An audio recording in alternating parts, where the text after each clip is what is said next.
Has an aunt, Aunt Sarah, very rich, very lonesome, and in bad health. She has asked the McGees to visit her over New Year's Day. Molly is going in a spirit of sympathy and affection. Mr. McGee is going in a spirit of the old girl is loaded and she can't take it with her. So here, packing for the trip, we find Fibber McGee and Molly.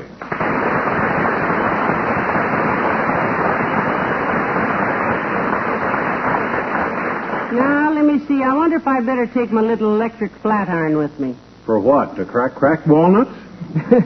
In case I want to press out a dress or something, dearie. Do your own pressing at Aunt Sarah's?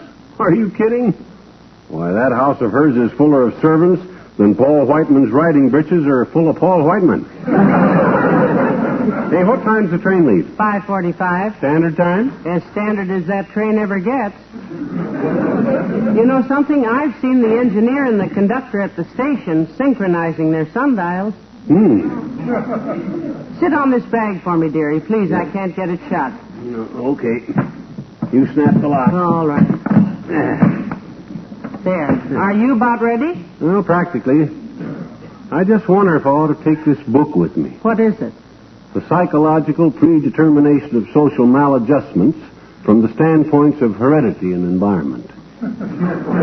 Oh? It's a study of economic factors in conjunction with the materialistic approach to submarginal population areas.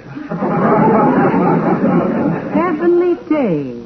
Yeah, I thought I might leave it laying around on my night table, Impress Aunt Sarah. She thinks you married a dope.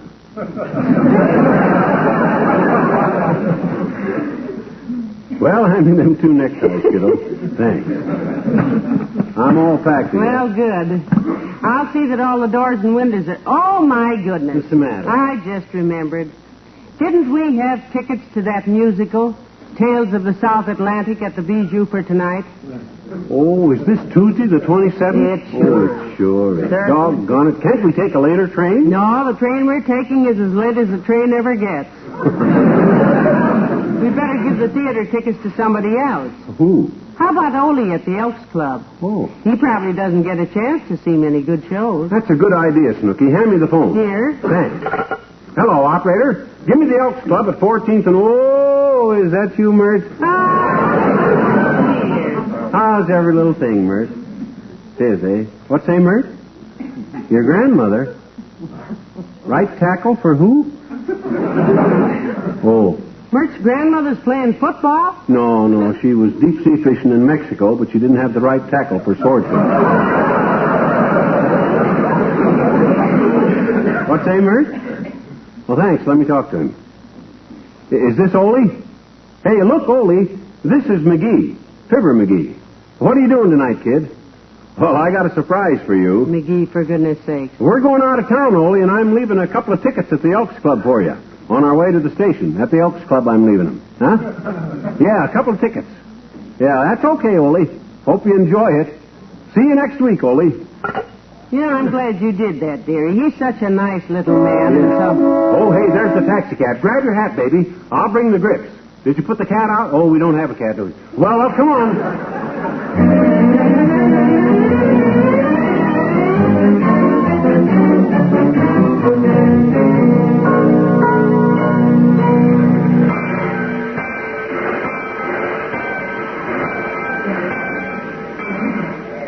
What did information say about our train, dearie?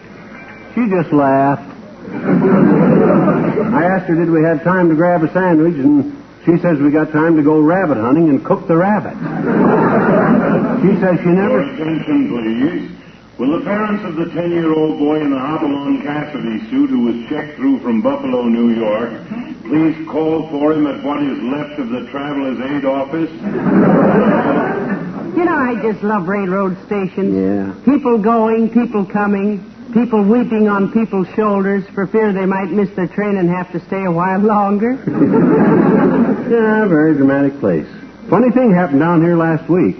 Salesman for an optical company lost a briefcase full of glass eyes on the roadbed. Heavenly days. Did somebody find it? Yeah, a doctor for the railroad. Says that was the first time in 30 years he'd ever removed eyes from cinders.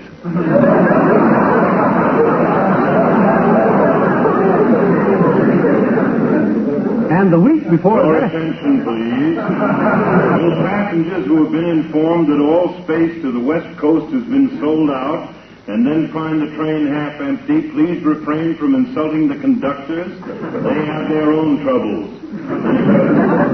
You know, I'd like... Oh, look, McGee, there's the old-timer. And Bessie. Yoo-hoo, Mr. Old-timer. Oh, hi, old-timer. Hi, Bessie. Well, hello there, Johnny. Hello, daughter. Hello, you all. The reason I say you all is I'm from the South. That's why... They know that, Bessie. You don't have to keep telling them. Bessie's awful proud of being a Southerner, kid. Yeah? Her grandpa got gored at Bull Run. Didn't he, Bessie? Yes, he did. Oh, he was a fine soldier. General Pickett used to walk around his tent all night long, and Grandpa... I'll tell it, Bessie. I'll tell it. Now, let Bessie tell it. It's her story, ain't it? Yeah, but Bessie strings them out too long. Oh? She kills more points than a 2-bit pencil sharpener. Don't you, Bessie? If you say so, O.T., isn't he masterful, folks? Well, sir, at the Battle of Bull Run, General Pickett used to walk around Bessie's grandpa's tent all night long. Finally, her grandpa says, "Hey, General, what's the idea?" And the general says, "I'm a picket and you're a non-union soldier." I should have told it, O.T.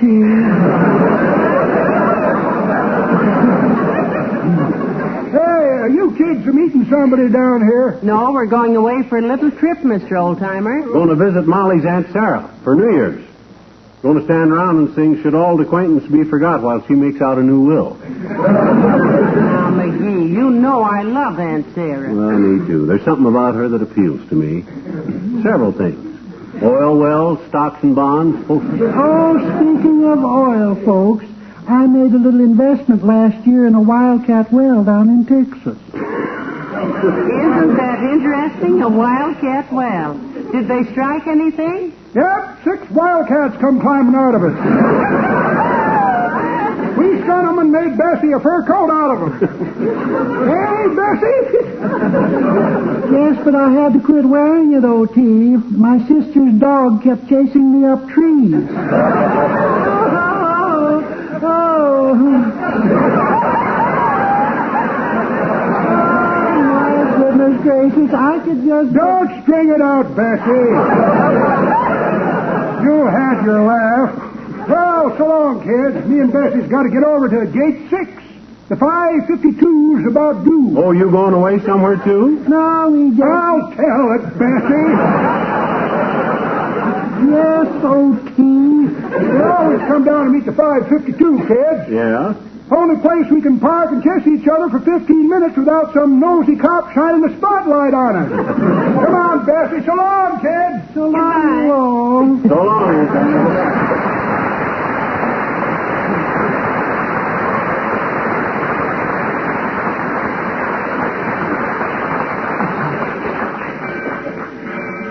Isn't Bessie sweet, McGee? And the two of them... Your attention, please. Train number 12, the Cinder Bucket, now leaving on track 48 for Feeling Hollow, Whistleburg, Musson Point, Johnson Junction, and Aunt Sarah's Boy. Well, come on, Tootsie. That's us. Let's go. Wait for baby. Let's go, Rex. Hey.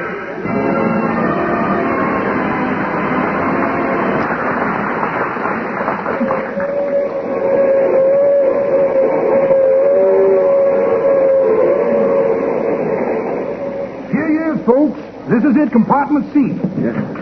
Go ahead, Molly. Step in. Oh, this is nice, McGee. Yeah? Very modern. Little small, but... I'll say it's a little small. Step out now so I can step in, will you? Thanks. My gosh, whoever laid out this compartment must have designed it for a family of brooms. Whisk brooms. I think it'll be all right, McGee. As soon as the porter is through in here. Yeah, I guess so. You want the tickets now, Porter? Oh, no, sir. The conductor will be around to get your tickets later. My job is just to make you folks comfortable. Yeah, well, you can start by getting off my foot. And taking your elbow out of my eye. Yes, sir. I'll put the bags up on the way here, sir. Yeah, don't put the shoebox up there. Don't put the shoebox up there. Don't put the shoebox up there. Leave that on the chair here. I got a pair of old sneakers in there, and I may get hungry later. My goodness. I hope you don't get that hungry. Oh. If I have to walk all the way to the diner, I'll want to change shoes first. These new ones are tight. Well, the dining car's right behind this one, sir. Oh, fine. If you don't feel like walking back there, you can get off the train at the next stop, wait till we start up, and get back on the diner. Of course, you'll have to stay there until we get to where you're going because we don't back up. Now, if there's nothing else you need... No, this will be fine, Porter. McGee, before he goes, you know... yeah. Have you got any change, Molly? This is the smallest I've got, see? Well, let's do it big this trip. Go ahead. Give him the whole quarter. Okay, if you say so. Here you are, boy. All yours. Well, thank you kindly, sir. I've been wanting a quarter for a long time, but all my folks keep giving me them old dirty dollar bills. Well, I might as well get used to throwing money away anyhow, in case Aunt Sarah wants me to take charge of her affairs for her. Oh, McGee, Aunt Sarah hasn't had an affair since that second baseman from the Peoria Distillers. Oh, you mean her business affair? Yeah. I could ruin her business. I could run her business like nobody's business. Hey, let's head over up to the club car and see if they'll make us up a couple of hot buttered root beers, huh? That's a good idea. I want to see more of the train anyhow. Let's live it up, huh?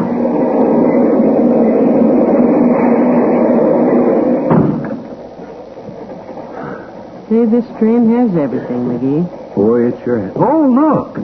My gosh, a barber shop. You know what? I think I'll get a shave. There's a man already in the chair, dearie. Huh? Besides, I wouldn't want a barber fooling around with me with a razor on a train this fast. Why? Suppose the train lurched or something. Ah, those guys know their stuff, Molly. I'll bet he hasn't cut anybody.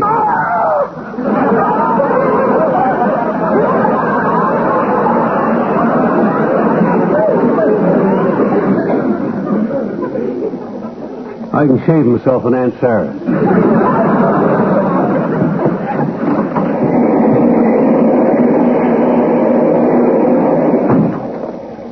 Well, here we are, Molly. Grab a couple of chairs by the door here. That's it. Oh, isn't this a beautiful car, McGee? Yeah. Say, is it all right for us to be in here? Do we have to be members to sit in the club car? Oh, I don't know, Molly, but bluff it out. Live it up. This is really a snazzy choo-choo. Attention, please. The train which is about to pass us on the left is the westbound limited for California, the Pony Express.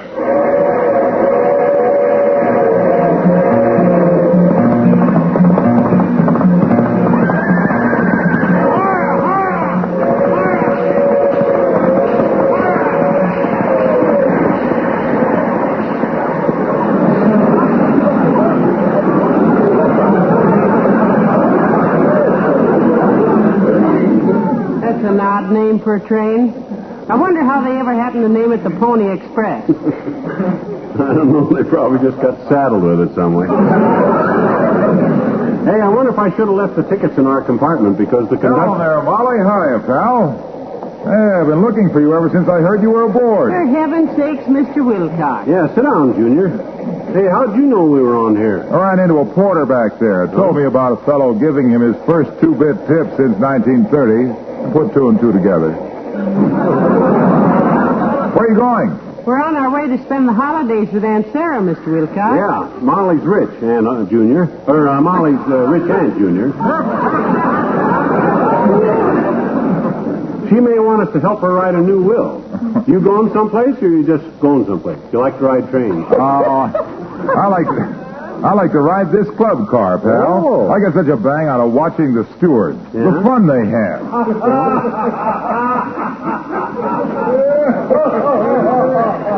The stewards? Yeah, hear them laughing, pal. They're fracturing themselves. Are they telling jokes? Or No. One of them just spilled a drink. Watch them laugh. They're tickled silly because they've got that floor covered with Johnson's water repellent glow coat. Oh, no. Sure Your wiping up spilled things is a picnic. This picnic is full of ants, Junior, because you sneaked on here just... Look at him, look at him. Look at them. They remember how they used to have to coat that floor every few days with wax.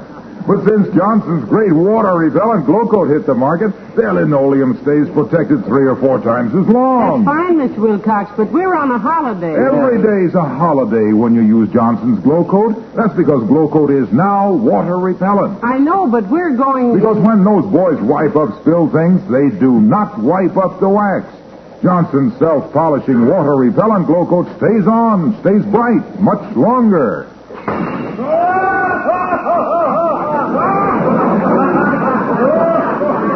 Gosh, the way they're spilling water, it better be water. Hey, wait a minute. Those guys are having all the fun. Hey, let me wipe up one, fellas. I'm the Johnson man. Give me a turn. I want to wipe up something. But the wax does not come off.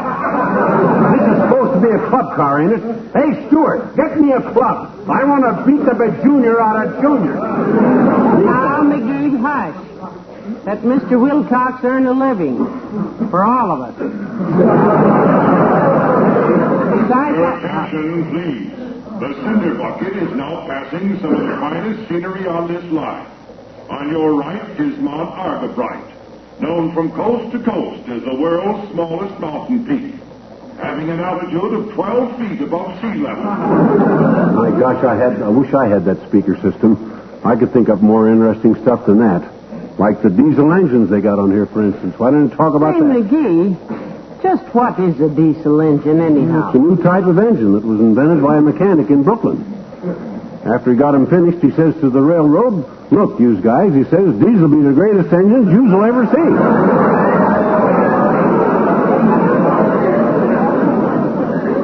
And they flipped a coin to see whether they'd call him Diesel or Usel, and Diesel won. Let's get back to our compartment, kiddo. The conductor may be looking for us.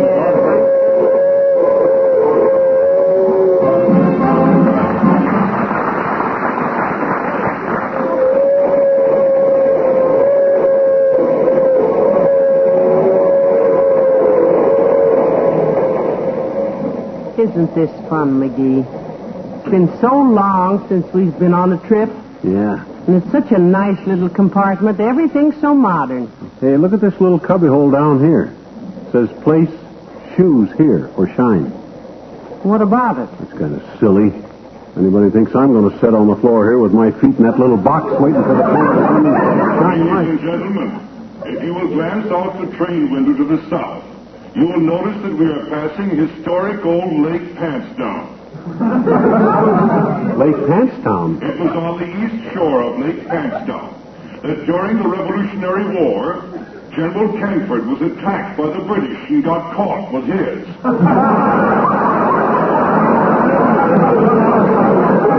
next point of interest will be reached at 6:38. Thank you. You're welcome.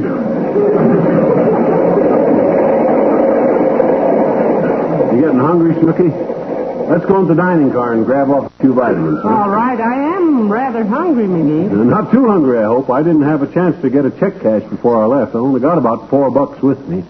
Well, that ought to get us an olive and a pot of tea, or maybe a little... Well, Hey, your tickets, please, sir. Tickets? you betcha, bud. Got 'em right here. There you are. Still in the envelope. Oh, thank you, sir. You folks having a pleasant trip? Oh. Oh, I tell you, it couldn't be nicer, Mr. Conductor. My husband and I were just saying just before you... Pardon me, madam, pardon me. I'm afraid there's a slight mistake on these tickets, sir. What do you mean, mistake? I paid good, solid cash for them tickets, Buster, and don't... Yes, I don't doubt that, sir, but these are 2 tickets for the Bijou Theater in Wistful Vista. Heavenly days, our theater tickets. McGee, do you suppose that you... Yeah. I must have left Ole the wrong tickets at the Elks Club. He's got our railroad tickets, and... Oh, well. Give me your fountain pen, Bud, and I'll write you a check for the fare. I'm a little short of cash. I'm sorry, sir. We are not permitted to take personal checks. Oh, you're not, eh? Well, by George, I... Now, McGee, please. The man is merely following instructions. Oh. Can't we wire ahead and have the tickets ready for you when we get off, conductor? I'm sorry, madam. I'm afraid not. The next stop is at 8:20 tomorrow morning, and there'll be no way to send a telegram. I'm afraid you'll have to get off the train. Oh, yeah? I thought you said there wasn't any stop till 8:20 a.m. tomorrow. That's when we get off anyway. So, ha-ha. Well, in an emergency like this, we can make a stop. Huh? Bring your bag. No. I'll pull the signal. Oh, no.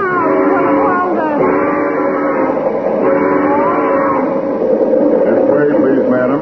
We'll let you off through the dining car. Just follow me.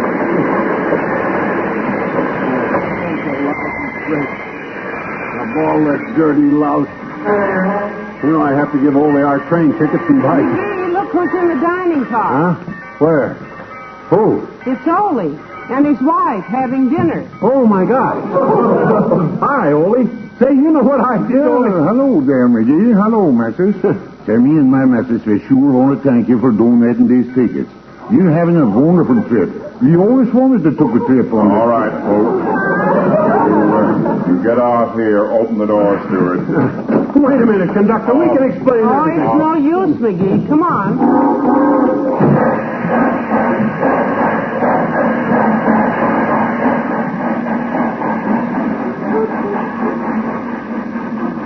Well, that was a lovely trip. Brief but enjoyable. What's the name of this Hamlet, Shakespeare? I don't know, but there's a sign over there. Never heard of this place. North Loitering. That's no loitering. Oh.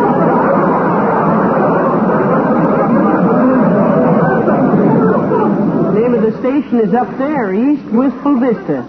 East Wistful Vista? Why, my gosh, we're only 12 miles from home. Taxi, mister? Taxi? Yeah, Bud, yeah. Throw these bags in the back, will you? Help us. There. Get in, Molly. Now, where to, folks? Bijou Theater in Wistful Vista, Bud, and make it snappy. The show starts in 20 minutes. Well, I'm glad we come back, kiddo. That was a good show. You still want to go to Aunt Sarah's tomorrow? Yes, I do, dearie. The holiday season is a very sad time for her, you know. It was just 12 years ago at Christmas time that she lost her husband. Oh. They were shopping at the time.